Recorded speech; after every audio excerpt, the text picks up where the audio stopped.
I want to talk about seasons of crying. Seasons of crying. I was raised not to cry. So I have to climb over top of everything I was taught to cry because I was denied permission to cry. So crying hurts.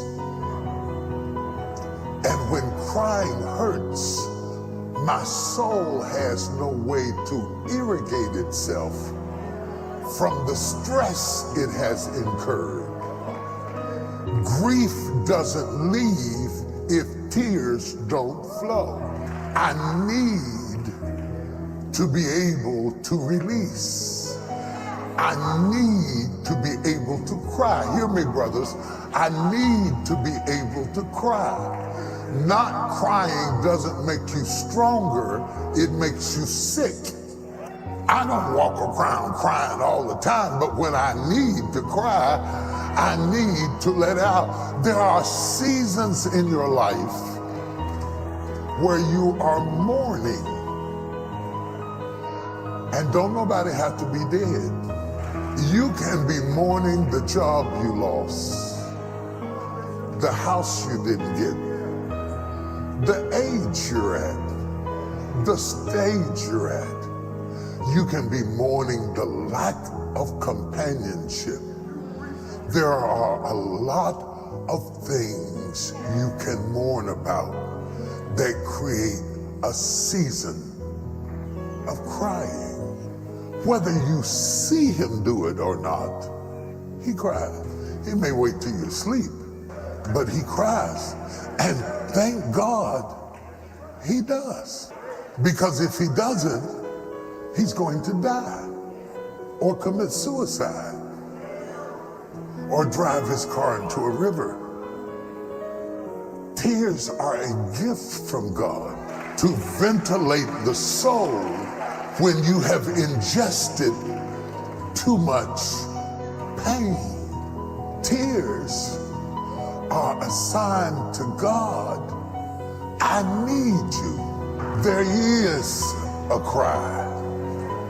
The kids can be playing in the backyard and they make a noise and hollering and you don't pay them no attention. But there is a cry that will make you drop a plate on the floor and run out there with soap suds on your hands, because there is a cry that gets your attention as a parent.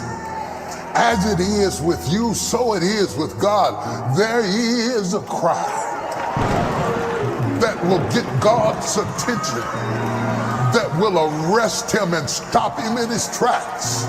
If you don't believe it, ask blind Bartimaeus, who sat by the highway said begging. But when he heard Jesus was passing by, the Bible said that blind Bartimaeus began to cry. And he cried till he got on people's nerves. And he cried till they told him to shut up. But the more they told him to shut up, the louder he cried.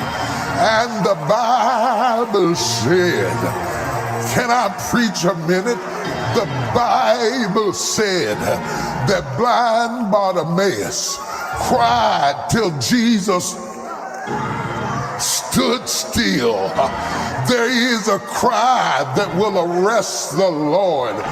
There is a cry that will get God's attention. I heard David say, this poor man cried, and the Lord heard him and delivered him out of all his troubles. If you would open your mouth and cry, God would deliver you. The children of Israel were down in Egypt, and Bible says, Moses, go down and let my people go, for I have heard the cry of my people. What's wrong with you is that you keep your mouth closed. If you open your mouth and cry, God will come and rescue you. No wonder the winds couldn't stop him. No wonder the waves couldn't stop him. Jesus had to make it to the other side because he heard one of his children crying. Somebody open up your mouth and just holler. Somebody has left you for dead, but I dare you to open your mouth and holler, I'm still here. I'm still alive. They threw Jonah in the belly of a fish, and Jonah said, out of the belly of the fish cried I, and the Lord heard me. If you make your bed in hell and cry out, God can hear you. Elkanah came to church to worship, but Hannah came to church to cry. And the Bible said she staggered up to the altar like a drunk woman and cried out bitterly before God. Sister, stop fussing and start crying. Stop nagging and start crying. If you start crying, God will deliver you. I feel like getting my preach on. Jesus cried. He came to Mary and Martha's house, and the Bible said Jesus wept. And if Jesus can cry, every man in here, open your mouth and holler. In the book of Revelations, it said that I heard the cry of souls crying out up under the altar, saying, Lord, how long? Somebody say, how long? You've been in a condition for a long time. You got a right to cry and tell God enough is enough. Because if you cry out, God will deliver you. If you cry out, God will set you free. I'm sick of this. I've had enough of this. I don't want no